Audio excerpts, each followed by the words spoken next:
Hi guys! Good morning! Welcome back na naman dito sa ating panibagong vlog. For today's video, magluluto tayo ng dinner. Namiss ko kasing mag-isda, kaya isda na lang muna ang ating ulam ngayon.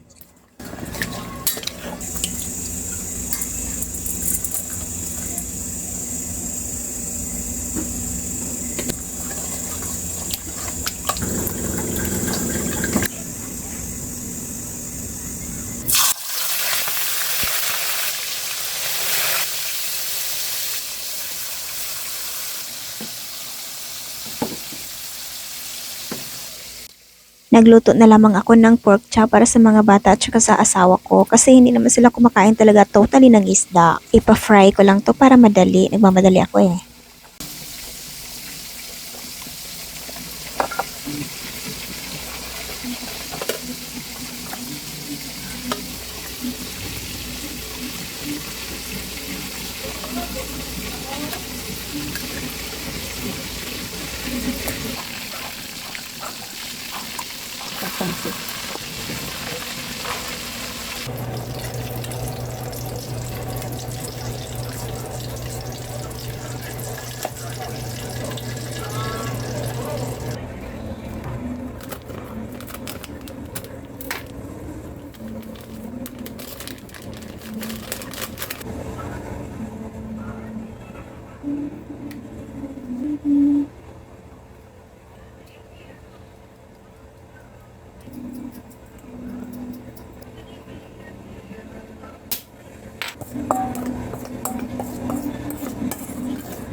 Habang niluluto ko yung pork chop, gusto ko isunod itong patatas kasi gustong gusto ko rin ito lalo na pag meron siyang braided na ginamit ko sa pork chop, gagamitin ko na rin dito.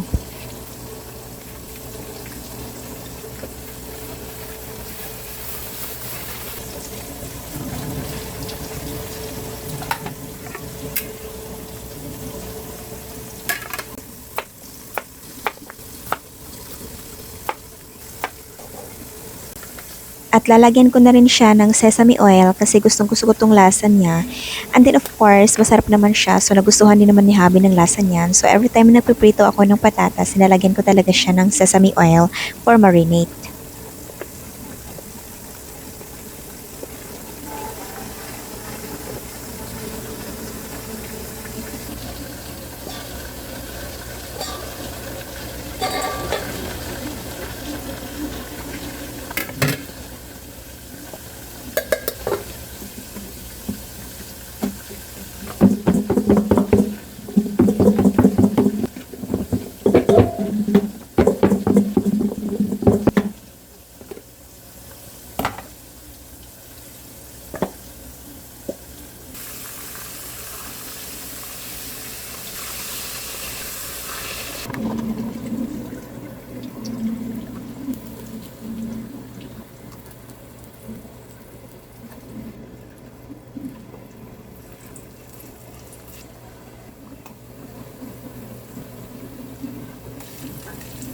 Nagbago pala yung isip ko guys. Instead na pritong isda lang, so gusto kong gawing escabeche na lang no para meron tayong konting sauce kasi nga dry na nga yung pork chop. So actually gustong gusto din to ng mga bata yung may sauce talaga. Tapos later ko na realize na wala na pala akong onion, so sibuyas dahon na lang yung ginamit ko. Actually basta masarap naman yan basta ako magluto. Charas!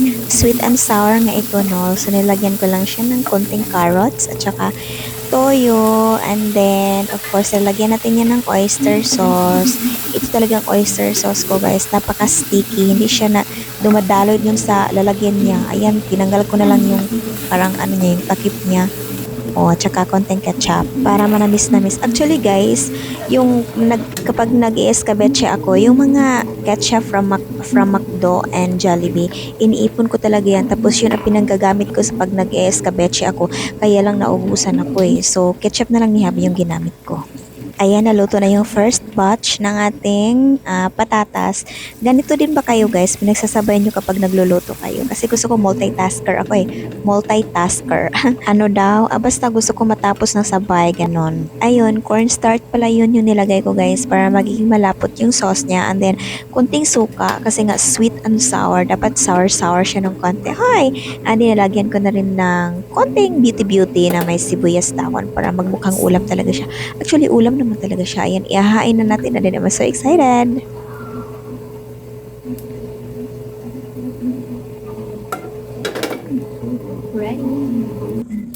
Ayan, ginugupit ko lang tong pork chop. Parang isang bite na lang, no? Isang subo na lang. Okay, so para naman madami tignan. And then, nagtimpla na rin ako ng juice namin. Kasi nga, mayaman tayo sa juice. Hi! Ngayon lang yan. Okay, masarap din naman yan mag-juice talaga sa gabi. Ewan ko ba, kasi gabi talaga kami kumakain ng marami. Okay, kasi one day one eat lang ako eh. Ay, one day one eat. Actually, gabi talaga ako kumakain. Actually, hindi naman talaga ito tama na daming kakainin mo pag gabi, di ba? Sabi nga nila, breakfast ang dapat mong kainin ay marami. Okay, pag sa gabi, konti na lang. Ibaliktad ako eh, night owl nga ako, di ba? And then, nag-pray na kami. Kumain na kayong mga pamangkin ko. Ang mama nila nasa work pa, actually coming pa. So, nauna lang din kaming kumain kasi pagka 8 p.m. o 8:30, natutulog na itong mga batang ito kasi nga, school pa sila bukas. O baka naman nagtatanong kayo, bakit hindi namin kasama sa table ang hubby ko? Of course, hindi siya kumakain sa table, no? Hinahatiran ko lang siya ng food sa room kasi mas prefer niya sa room kumain. After namin kumain, magpe-prepare na ako ng food ni Habi. Actually, late si Habi kumakain ng dinner kasi nga meron na siyang mga pa-hold over in the afternoon. Tapos, actually, mga 9 or 10 pa yan siya kumakain talaga. So, ayan, dumating na ang mama nila sa work. And then, may mga pasalubong ang person. Pangkape daw niya in the morning. Kaya hindi naman siya kumakain ng breakfast. Nagkakape lang siya at saka nagbe-bread. And then, after naming kumain, nag-ayos ng kusina. Nandito na ako sa aking nightly routine. Meron kami pa Zoom meeting for today's video. And then, itong kapatid ko, meron din siyang training or nagsa-self-study siya sa kanyang Korean language kasi may plano yata itong lumipad. In the future pa naman. So, gusto daw niya magiging advanced lang muna siya. Ang dami namin sa Zoom, 300 plus. Congratulations pala sa mga nakapasok at nag-qualified sa ating business. And then, nagutom ang auntie nyo. Gusto ko magluto ng soup. Matagal-tagal na pala ako hindi nakagawa nito guys. Actually, nakastock lang tong mga cream of mushroom ko sa cabinet. And then, naisipan kong mag-soup pala. Actually, pag nagugutom ako, either noodles or pansit canton. Pero nakita ko to, no, biglang sumagi sa mind ko na mag-soup ako. So, ayan, nagluluto ng auntie nyo ng soup. And then, of course, hindi lang ako kakain. Kasi gisi pa naman si Happy. So, kami dalawang kakain sa kanyang malaki at sa akin yung maliit. Pinakamadali na snack talaga tuwing gabi kasi nga i-mix mo lang naman yan. Actually, tansya lang din yung hindi ko naman sinusunod yung ilang tasa na nilalagay, sa instruction. Gusto ko lang yung consistency na malapot-lapot talaga. Ayan. Balik na tayo sa table natin at of course, kain lang tayo ng kain. Hindi naman ako tumataba, guys.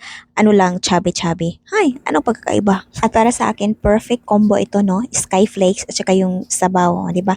Nilulunod ko diyan sa sabaw talaga kasi basta gusto ko lang, di ba? Meron akong pagka-weird. Ayan, so masarap naman talaga yan, guys. So, i-try niyo.